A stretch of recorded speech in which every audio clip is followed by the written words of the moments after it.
Hello, I am so happy to welcome you to this episode of Leadership in Aviation Podcast. And I have someone who's become a dear friend to me on the podcast today. Mark Schulz is the founder of DigitalAircraft.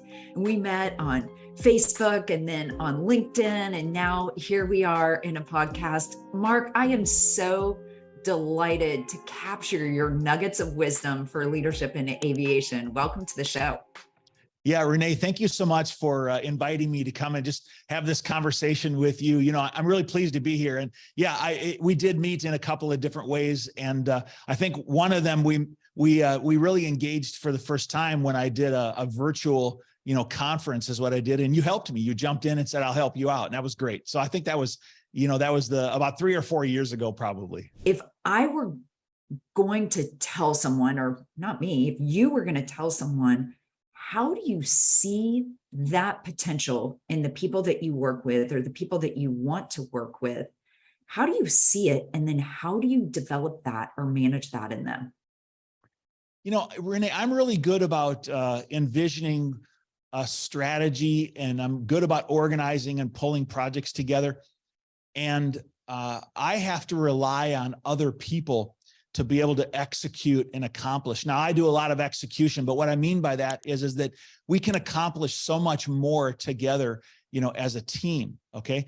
And so I'm not afraid of taking on something that I've never done before, because I'm really good about finding people that have done it before and understanding their potential and basically enabling them to do what they do well. Now, what that requires me to do is have enough understanding of the boundaries around that so that I can manage that and understand, what they're doing and whether they're telling me something is within reason or not. Okay. So I'm very good about assessing facts and understanding the current situation and making decisions based on those facts. And I think that's one of the things that's critical to using, lots of different people. And so you say, how do you manage people to their maximum potential? Well, I look at what they've done. I look at, what their perspective is. I look at their enthusiasm. I look at their willingness to engage. And I put those things together and say, can this person do this job? And, sometimes I'll check in the background on their references. I always do, just to understand if it's somebody I haven't worked with before. But as I do that, I believe I'm placing people in a position to perform to their maximum. People will come to me and say, well, what do you want me to do? And I'll return back and say, well, what can we do? Okay. What is the success that we can have? And then we have a collaborative discussion and we, work toward achieving that. And I've achieved so much more by doing that than telling people what to do. Listen, I was involved in some different construction projects, and, people told me that it would take 2 years to build this gas station that I was going to build. I'd never built a gas station in my life, and it's incredibly complex and difficult. And I said, well, I don't have 2 years. I need to do it in 6 months.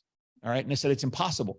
And so I went to people and I said, okay, well, what are the obstacles in our way preventing us from being successful? And we talked about 1, 2, 3, 4, 5. And one by one, we found ways to overcome those obstacles that existed so that we would be able to achieve, a faster success. And I'm sad to report, Renee, I didn't get the gas station done in 6 months.